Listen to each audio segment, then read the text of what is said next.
Okay, picture this.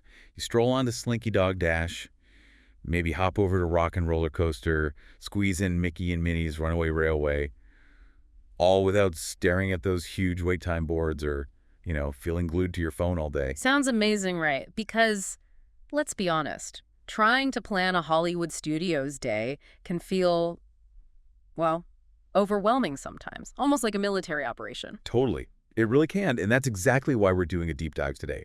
We're going to get into the nitty-gritty of navigating the Lightning Lane system at Hollywood Studios effectively. And this isn't just theory, right? You've been in the trenches, so to speak. Exactly. This is straight from my own recent time actually in the park, figuring out what clicks and what doesn't on the ground level, not just reading about it. So real-world, practical insights. I like it. Yeah, the mission today is pretty simple, really. We want to give you, the listener, some solid, actionable knowledge, stuff you can actually use. So people walk away feeling ready to tackle the lighting lanes. Precisely. We want you to finish this feeling like you get the core ideas, so you spend less time stressing about lines and, more time actually enjoying the park. Sound good? That sounds like a plan. Where do we start? The basics. Let's start there. So, fundamentally, Lightning Lane lets you skip the regular standby line for certain rides.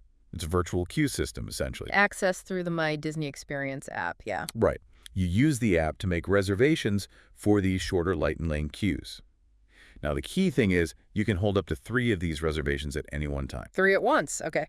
But here's the crucial part.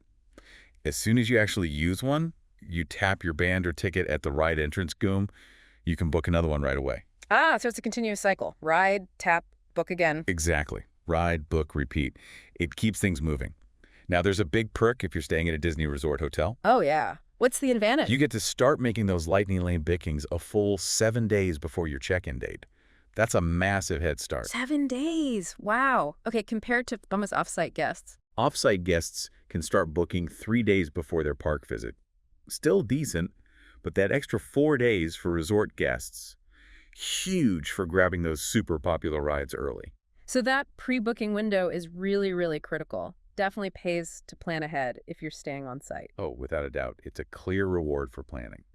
Now, thinking about Hollywood Studios, there are definitely a few rides everyone wants, the big names. The headliners. Yeah, you know the ones. Exactly. You've got Slinky Dog Dash that's probably like the absolute top target for most people. Always has a massive line, that one. Always. Then there's Rock and Roller Coaster, the big thrill ride. Mickey and Minnie's Runaway Railway, super popular, especially with families. And of course, Millennium Falcon, Smuggler's Run Over, and Galaxy's Edge. Right, those are the ones you see with the triple-digit wait times sometimes. Precisely. And Disney knows this, which is why they have this tiered system. All those rides we just mentioned, they're considered Tier 1. Okay, Tier 1. What does that mean for booking? Well, here's the catch for pre-booking. Yeah. Initially, you can only select one Tier 1 attraction per park day. Animal Kingdom works a little differently, but for Hollywood Studios, it's one Tier 1 pre-book. Ah, okay, so you have to choose wisely right from the start. You can't just grab all the big ones before you even get there. Exactly right. It forces a strategic choice. And if I had to pick just one to prioritize for that initial pre-booking slot, based on my experience... Let me guess. Slinky Dog. Slinky Dog Dash, What? absolutely. It just evaporates the fastest. Getting that one locked in early, even if the time isn't perfect yet, feels like a huge win. Sets a good foundation for the day. Okay, makes sense. Definitely. So that's the ideal scenario. But what if, you log into pre-book and Slinky Dog is already gone, which happens Yeah. a lot. Yeah, I can imagine. Panic sets in. Huh? Maybe a little, but don't give up. There are ways to keep trying. This is where it gets a bit more strategic. All right, let's hear the tactics. What did you figure out? Okay, so there's this method I started calling playing the Disney slots. It sounds silly, but bear with me. Disney slots. I'm intrigued. Right, so let's say you manage to pre-book a Tier 1 ride, maybe Rock and Roller Coaster, but you really want Slinky. You go into the app, find your existing Tier 1 booking, and look for the option to modify it. Modify, not cancel and rebook. Crucial difference. Modify.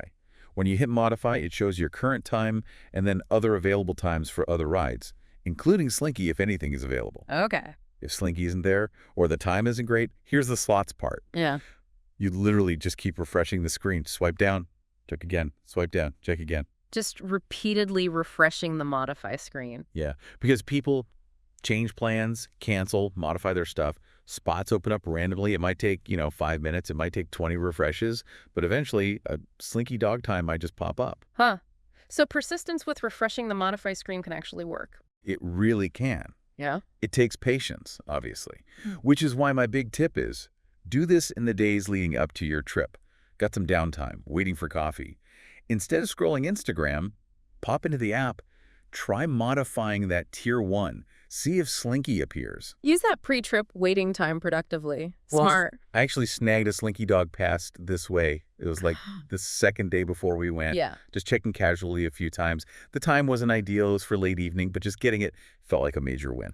That's awesome. So a bit of pre-trip effort pays off. Okay, what other tactics? Right. So another really key move happens first thing in the morning once you're actually in the park. Yeah. You want to book your first lightning lane of the day for something easy to get right around park opening. Easy. Like what? Think Muppet Vision 3D or the Frozen Sing-Along show. Things that usually have lots of availability early on. Okay, why book one of those first? Why not hold out for something bigger? Because the magic happens the second you tap in for that first ride or show. As soon as your magic band or ticket registers at the lightning lane entrance, the system unlocks your ability to book another lightning lane. And crucially, this new booking can be another tier 1 ride. So you use the easy to get ride as a trigger to unlock the ability to book a high demand one sooner than you otherwise could. Exactly. It's like a little system hack. You're basically jump-starting your access to the tier 1 pool again. That's clever. Okay, I see how that works. And this ties in perfectly with using showtime strategically. Hollywood Studios has great shows, right? And they can be gold mines for this strategy. How so? Uses Showtime itself. Kind of. So, for example, one day I booked the Frozen Sing-Along for like 9:05 a.m. The actual show didn't start until maybe 9:30. Okay, so you have that gap after tapping in. Exactly. I tapped in at the lightning lane entrance around 9:05, went inside, found a seat in the nice, cool air conditioning, and had a solid 25 minutes before the show started to sit there comfortably and play the slots on my phone. Using that pre-show waiting time to hunt for your next big ride. Very efficient. It's super efficient. I was trying for Rock and Roller Coaster. And because I just tapped into Frozen, my ability to book another Tier 1 was active. Before Olaf even came out on stage, I'd snagged a great afternoon time for Rock and Roller Coaster. Nice. So you leverage the show schedule to give you focused booking time. Precisely. You're not running around, you're relaxed, you've just unlocked a booking slot. It worked perfectly. I already had Slinky for the evening from my pre-trip slot playing, and now I had Rock and Roller too. It totally set up the rest of the day. That's a fantastic combination of tactics. Pre-booking, the easy opener tap-in, and leveraging showtimes. Yeah, it really slows together. But the management doesn't stop there. Once you're in the park, riding rides, waiting for stuff, you got to keep checking. Always be checking the app, basically. Pretty much, my mindset became always be playing the slots, waiting a standby line for something else, check the app, see if you can modify an existing lightning lane to an earlier time, waiting for a show to start, quick refresh. So constantly looking for incremental improvements on your existing times. Exactly. Like, I was in the standby for Toy Story Mania at one point. Sometimes you just got to do it right. And I was still occasionally refreshing to see if a better Tower of Terror time popped up. Just never know. And if that perfect time does suddenly appear. You got to pounce. No hesitation. This was a painful lesson for me. Oh, no. What happened? I saw a fantastic, like, perfect afternoon time for Tower of Terror show up while I was browsing. But I paused for maybe, 5 seconds, thinking, does that fit exactly with lunch? And poof, gone. Someone else grabbed it. Gutted. Blink and you miss it, literally. Totally. So the rule is, see a good time for a ride you want, book it immediately. You can always try to modify it again later if needed, but secure it first. Decisiveness is key. Got it. And that actually leads to another little technique.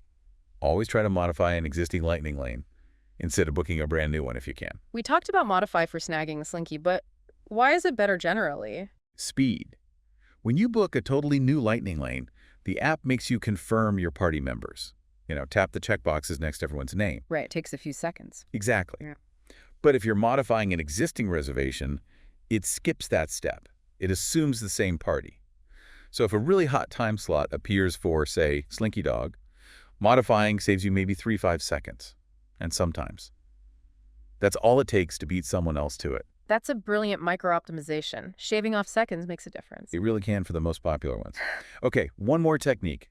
The tap in, tap out method. Tap in, tap out. Okay, explain this one. This is more for refining a time you already have booked. Let's say you have Tower of Terror booked for 3:0 p.m., but you're nearby earlier and kind of wish it was sooner. Right. You go to your reservation details in the app. You just repeatedly tap into the detail screen for that specific ride. Each time you tap in, the system seems to do a quick check for the absolute best available time right at that microsecond. So just tapping the reservation itself, not modifying. Correct, just tapping to view the details. If it finds a slightly earlier time than your current 3:0 p.m. booking, it might just display it on that screen. If you like it, then you can hit modify to confirm it. If you don't, or nothing changes, you just back out. No harm done. So it's like constantly pinging the system for the very latest availability for that one ride. Exactly. You just keep tapping in, checking, backing out, tapping in, Yeah. until hopefully a better time appears. The downside is you're laser focused on that one ride and might miss a good opportunity popping up elsewhere. Makes sense. Good for fine-tuning, but maybe not for general browsing.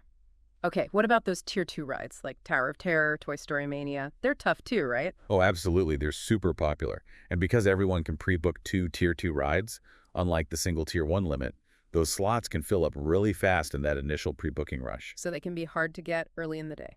Yeah, definitely harder early on. But the good news is, as the day goes on and people start using their first few lightning lanes, availability for Tower and Toy Story Mania tends to listen up a bit. You see more times popping up later in the afternoon. So maybe don't stress too much if you don't snag those right away. Keep checking throughout the day. Exactly. Patience and persistent checking are key for those Tier 2s. And speaking of things maybe not going perfectly, the grace period. Good to know about that. For being late for your return time, how much wiggle room is there? Officially, Disney usually says something like 15, maybe 20 minutes after your window closes. But honestly, in my experience, it's often more flexible. Really? Yeah, I had one instance where my Mickey and Minnie's Runaway Railway Lightning Lane window expired by probably 25 minutes. We got held up somewhere else. We went anyway, scanned, and worked. Green light.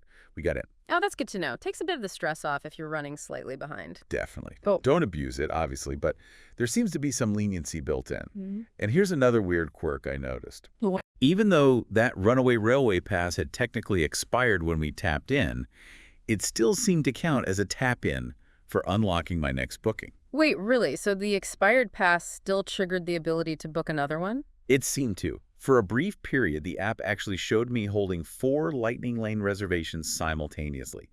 The expired but just used Runaway Railway 1, plus the 3 others I'd booked. It corrected itself eventually, but it was interesting. Huh. That is a strange quirk, an unexpected potential bonus. Right. Now, something else to maybe keep in mind. The paid option. The Premier Pass or Paper Ride Lightning Lanes. Yeah, where you pay extra for individual access to certain rides. Exactly. It's possible, maybe even likely, that the existence of those is impacting the availability of the standard Lightning Lanes included with Genie plus Coast. Disney might be holding back some inventory for people willing to pay extra. That makes sense from a business perspective. It could squeeze the standard availability a bit. It's just a theory, but something to consider. Also, party size. Big factor. Oh, so? All these strategies, modifying, tapping in, snagging times, they work best for smaller groups, like 1 to 4 people. Harder for bigger families or groups. Definitely seems that way. Finding simultaneous slots for, say, 6 or 8 people for a ride like Slinky Dog, much, much tougher. The system seems to struggle more with larger group inventory. Good point. Larger groups might need even more flexibility or consider splitting up occasionally. Yeah, that's probably wise. And one more observation from my trip. Millennium Falcon, Smuggler's Run. The Star Wars ride, Tier 1, right? Yeah, considered Tier 1, but honestly, it was surprisingly easy to get lightning lanes for it, like consistently available throughout the day, often alongside things like Star Tours or Muppets. Huh. Easier than Slinky or Rock and Roller. Way easier, in my experience. Maybe its initial massive hype has cooled slightly, or maybe Rise of the Resistance next door absorbs more demand. Hard to say, but it felt less like a top-tier scramble. Interesting. Good to know it might not be as high pressure as the others. Definitely something to keep an eye on. But ultimately, the biggest thing is just flexibility. A Disney day is never totally predictable. Rides go down, crowds shift. You got to be ready to adapt your plan on the fly based on what the app is telling you right now. Roll with the punches, basically. Adaptability is key. Totally. Now, obviously, lightning lanes are huge, but we shouldn't forget about regular standby lines and all the other great stuff at Hollywood studios, shows, characters. Right, you can't lightning lane everything. How do you use standby effectively? Well, keep watching those wait times in the app. If you see a ride you want to suddenly dip to, say, 30 minutes when it's usually 70, maybe that's your moment to jump in the standby line, even without a lightning lane. Seize the opportunity when wait times drop unexpectedly. Exactly. And don't forget, even when you are in a standby line, you can still be productive. Use that time to check the app, try modifying your other lightning lanes, maybe push a later one forward. Use the queue time to optimize the rest of your day. Smart. Yeah. Another classic standby strategy is hitting a popular ride right before the park closes. Get in line at 8:58 p.m. for a 9:00 p.m. closing. And they'll usually let you ride it out, however long it takes? Typically, yes. Uh-huh. But there are caveats. One, if the ride breaks down while you're in that closing queue, you're probably out of luck. It's a bit of a gamble. Risk of technical difficulties. And two, sometimes, especially on nights with special events like Jollywood nights or something, they might cut off the standby lines for the big rides earlier if the wait time already extends past the official park closing for regular guests. Ah, okay. So check if there's an event happening that might affect that end-of-night strategy. Good tip. Definitely. What about shows? You mentioned Frozen, but Fantasmic is the big one. Huge nighttime spectacular. How does that fit in? Fantasmic. Yeah. Usually has 2 shows per night. The second show, which often starts right around or even slightly after the official park closing time, it's almost always less crowded. Easier to get a good spot for the later show? Much easier. You can often walk up pretty close to showtime and still find decent viewing. Plus, if you watch the first show, it ends while the park is still open, potentially letting you hit nearby rides like Tower of Terror or Rock and Roller with slightly shorter lines right after. Interesting timing strategy there, too. And characters. Meeting Mickey, Star Wars characters. How does that work now? Yeah, that's changed. Those traditional meet and greets with characters standing in one spot with a line, those are generally not part of the standard lightning lane system anymore. So you can't book a lightning lane to meet Mickey? Not typically, no. Yeah. But you still have options. Over in Galaxy's Edge, you get those amazing roaming characters. Kylo Ren, Chewie, Rey, sometimes the Mandalorian and Grogu. Right, they just wander around. More spontaneous encounters. Exactly. No lines, just cool interactions if you're in the right place. The other main way is character dining. Like booking a meal where characters come to your table. Yeah. Hollywood and Vine is a popular one at Hollywood studios. It's a buffet, characters circulate, it's efficient, you see several characters, get photos, autographs. Especially fun during holidays when they wear special costumes. So character dining is probably the most reliable way now to guarantee seeing specific characters? Pretty much. Yeah. Requires planning and a dining reservation, of course. So, okay, let's try and wrap this all up. Bring it all together. What's the main takeaway? I think the core message is being strategic with lightning lanes is crucial at Hollywood studios.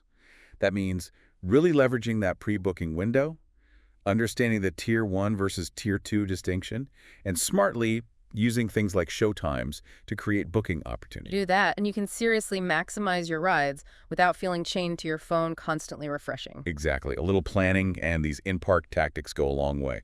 Now, obviously, everyone's experience will be a bit different, right? What you manage to pre-book really shapes your day. And trying to group rides geographically still makes sense, right? Minimize walking. Oh, absolutely. Basic theme park survival. Don't zigzag across the park if you can help it.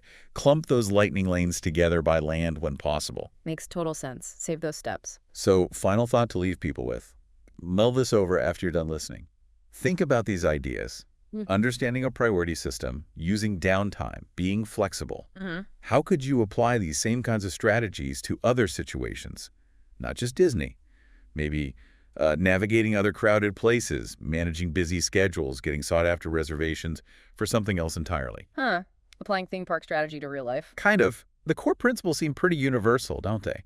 Makes you think about how you could optimize all sorts of things.